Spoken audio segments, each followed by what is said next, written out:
en la cocina.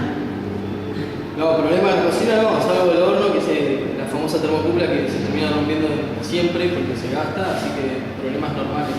Pero el resto todo de 10. Y si le hace difícil, digamos, calcular cuánto va a ser para todas las personas que vienen acá.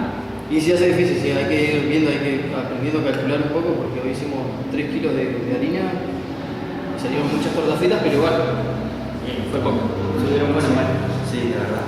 Y ha habido cambios de último momento, como por ejemplo, empezaron a hacer algo y justo dio para otros quisieron hacer otra cosa.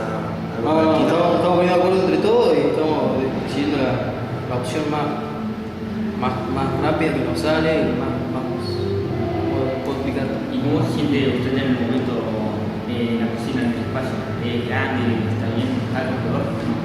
No, en la cocina estamos bien, salvo que tenemos que arreglar el tema de los sombreros, de los gorros, porque el tema de los pelos, yo creo que sería medio desagradable que se caigan los pelos de las chicas que tienen generalmente pelo largo. Pero bueno, eso vamos a ir arreglando. ¿Por qué hace esto? O sea, Y porque yo trabajé en una estancia y ahí aprendí un poco de lo que es la cocina en multitud, porque había que cocinar para mucho, y siempre con una serie de ingredientes más o menos básicos, entonces es como cocinar, como que sigo cocinando en una estancia, a veces un poco más. Mucho más gente. ¿Y usted qué opina del cabello? Va a estar re bueno el cabello, la verdad, está muy bueno, yo no sabía que existía, así que me pone contento que exista y formar parte últimamente de esto. ¿Y usted qué edad tiene? No puedo decir mi edad.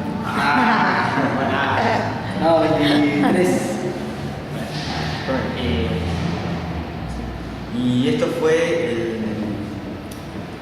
el reportaje del CABI en el secundario número 10, el profesor Gastón de cocina, y nos vemos el próximo sábado.